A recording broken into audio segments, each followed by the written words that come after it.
ओम शांति। योग अर्थात प्रभु प्रेम का अनुभव।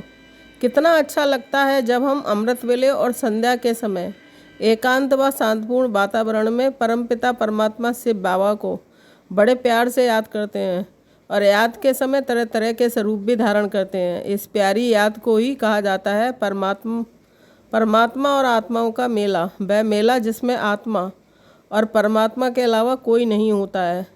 पर क्या हमें ज्ञात है कि ये मेला अत्यंत सुहावना हो जाता है। अब हम शिव बाबा को सिर्फ याद ही नहीं करते बल्कि याद के द्वारा बाबा का प्यार अनुभव करते हैं।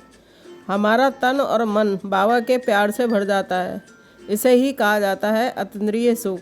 फिर आत्मा को महसूस होता है कि यही है जीवन का सार, शिव बाबा का प्यार। इस प्यार को कैसे अनुभव किया जाता है कि हम बाबा के प्यार में समा जाएं। स्वरूप तो हम धारण करते ही हैं, इससे हमारा योग संभव हो जाता है। किंतु शिव बाबा के प्यार में समा जाने का आधार है निसंकल्प स्थिति, क्योंकि निसंकल्प स्थिति ही आत्मा की सर्वश्रेष्ठ स्थिति है।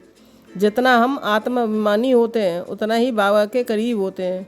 लौकिक व देह अभिमान में भी जब दो व्यक्ति एक दूसरे को याद करते हैं तो आरंभ में तो उन्हें एक दूसरे की बातें व घटनाएं आदि याद आती हैं, किंतु वह एक दूसरे को अत्यधिक पसंद करने लग पड़ते हैं तो उन्हें एक दूसरे की याद स्वतः ही आती है। आत्मा और परमात्मा का मिलन भी कुछ इसी तरह है।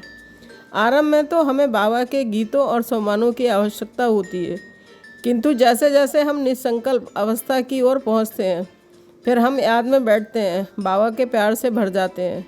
व्यक्तियों के प्रेम और परमात्म प्रेम में अत्यधिक अंतर है, क्योंकि जहाँ व्यक्तियों का प्रेम सदैव एक जैसा नहीं रहता, वहीं आत्मा और परमात्मा का प्रेम सदैव अविनाशी है और समय के साथ साथ बढ़ता ही रहता है। सर्वज्ञान और योग का आधार ही प्रभु प्रेम में खो जाना है। जो आत्माएं प्रभु प्रेम में खो जाती हैं वह आत्माएं माया के सभी रूपों को स्वतः ही परास्त कर देती हैं। किसी भी मंत्र तथा सम्मान द्वारा एक साधारण व्यक्ति भी शिव बाबा को याद कर सकता है, किंतु शिव बाबा के ब्राह्मण बच्चे तो वह महायोगी हैं, जिन्हें शिव बाबा से योग लगाने के लिए किसी संकल्प या सम्मान की आवश्यकता नहीं होती है। वे तो स्वतः ही बाबा के प्यार में समा जाते हैं। वास्तव में याद होती ही वही है जो स्वतः आए, जिसका आधार संपूर्ण आत्मिक स्थिति अर्थात निसंकल्प स्थिति। बाबा को याद करते समय हम किसी भी सम्मान में टिकें तो मात्र कुछ क्षण के लिए, तत्पश्चात हम बाबा के प्यार में समा जाएं।